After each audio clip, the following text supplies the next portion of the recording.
Y el presupuesto nacional es complejo. Lo que sí se sabe del presupuesto nacional para el año 2013 es un crecimiento del 4,4%, pero hay otros factores que juegan en todo esto, como la inflación, las provincias, que no se conoce hoy por hoy cuánto le llega puntualmente a cada una de las provincias. Año electoral, bueno, ¿qué va a ser más importante? ¿Cuántas preguntas, Luciana Díaz Frers? Gracias por haber venido. Muchas gracias por invitarme. Sí, el presupuesto es complejo, es una de las leyes más importantes que firma el Congreso y contiene tanto la estimación de recursos para el gobierno como cómo lo va a gastar. Y lo que se espera es que el año que viene gaste un 16% más que este año, que en 2012. La distribución adentro, bueno, tiene sus complejidades. Por ejemplo, una de las cosas que podemos destacar positivamente es que una de las cosas que más aumenta es el gasto social y en particular las jubilaciones. Es decir, que el gobierno sigue priorizando la cobertura del sistema de seguridad social a través también de la asignación universal por hijo. Dentro de esto, Luciana, digo, por una parte el presupuesto, bueno, ahora, el 4,4%, ¿es real así? O sea, ¿se lo puede estimar tan fijo? Es un pronóstico. Pronóstico. Exactamente. Lo que el gobierno tiene que hacer es saber con cuántos recursos va a contar. Y por eso dice, bueno, para saber cuántos recursos voy a tener, tengo que estimar cuánto va a crecer la economía, y la estiman un 4,4%, que es razonable, al contrario que muchos otros años. En los 90 se sobreestimaba el crecimiento, después se subestimaba para manejar los recursos con discrecionalidad. Hoy el crecimiento se está estimando de una manera, bueno, en general ponen 4,4, tal vez lo que pasa es que el año que viene es probable que crezcamos ese número. Y las otras variables importantes son, por ejemplo, inflación, ahí sí se está subestimando la inflación, y la otra variable es el tipo de cambio, sobre el cual hoy pesa tanta incertidumbre porque qué tipo de cambio tomamos para hacer el cálculo de los recursos. Seguro. No, es una pregunta sencilla. Y eso es para saber con cuántos recursos va a contar el Estado. Nosotros, con nuestras propias estimaciones de crecimiento, inflación, tipo de cambio y de acuerdo a las elasticidades que tiene cada impuesto, nos da un número bastante parecido. Es decir, por el lado de los recursos no es el problema. Nos parece que la estimación del gobierno es bastante realista. Dentro de esto, hay una frase tuya, los riesgos de optimismo en el presupuesto. Claro, dijiste. El optimismo está en el otro lado, está en el lado del gasto. Ahí el gobierno peca de optimismo porque dice que, por ejemplo, algunos rubros que los salarios públicos los va a aumentar entre un 12 y un 16%, que las jubilaciones un 20%, que va a recortar los subsidios a energía, que los va a reducir en términos reales a transporte. Y no sabemos si eso lo va a poder sostener. Sobre todo en un año de elecciones va a haber mucha presión para aumentar el gasto más de lo que el gobierno cree, y eso llevaría al gobierno a tener un déficit fiscal. Y el déficit fiscal, que ya lo acumularíamos durante 5 años y empieza a asustar. Luciana, la provincia de Buenos Aires, hablamos de provincia, vos estabas mencionando justamente, ¿cómo se administra una provincia con un déficit, o sea, en el presupuesto de 10.000 millones de pesos?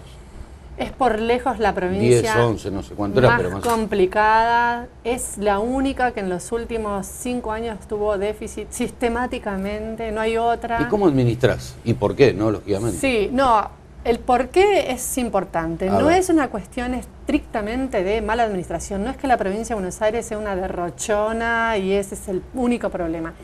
La verdad es que, por ejemplo, la provincia de Buenos Aires tiene el 40% de la población argentina, pero recibe solo el 20% de la coparticipación. Es decir, recibe aproximadamente la mitad que le correspondería. Y eso no es culpa de nadie. Es una ley de 1988. Es de Cafiero, para ser claro. Es una ley que además se firmó como un régimen transitorio. Fue pensado solamente en un momento de hiperinflación, para darle previsibilidad a los recursos que recibía cada una de las provincias. Entonces fue un parche pensado en una urgencia y pensado con cláusula de vencimiento, pero lamentablemente todavía no se han podido poner todos de acuerdo las provincias y el gobierno nacional. Deberían sentarse y decir, bueno, ¿quién pierde? Y nadie se anima a volver a su provincia con menos de lo que tenía. Y eso es algo muy complicado. Entonces, la provincia de Buenos Aires tiene problemas de inflación, obviamente, pero tiene un problema estructural muy grande, que es una cantidad de población inmensa, pero con una cantidad de recursos que no le alcanza, sistemáticamente. ¿Cómo hace para financiarse? También con deuda y sobre todo con deuda con el gobierno nacional, que en 2010 se le perdonó bastante. Y de alguna manera se compensó esa desigualdad que enfrenta la provincia de Buenos Aires. Pero es una situación muy, muy, muy, muy complicada. Ahora, Luciana, dijiste algo interesante relacionado con... Si esto es transitorio, lo que se votó en el año 1988 y está estipulado en la norma, sí, ¿cómo puede ser que no pueda volverse hacia atrás? Es lo que se llama un juego de suma cero. Hay un pedazo de torta o una cantidad de plata para repartir. Sí. Si se la compensa a la provincia de Buenos Aires, casi todas las demás pierden. La única forma para salir de ese embrollo, que además todas se tienen que poner de acuerdo, la ley de coparticipación, que es del 88 y que después en la Constitución del 94 se dijo que antes de 1996 se iba a firmar una nueva ley, todavía nos hemos hecho un default a nosotros mismos y todavía no se ha podido cambiar. ¿Por qué? Porque cada uno argumenta que necesita los recursos que de allí recibe. Entonces, la única forma es que el gobierno nacional diga, soy yo el que voy a sacrificar ingresos, que además me vengo beneficiando los últimos años más que todos ustedes, y compenso a las provincias.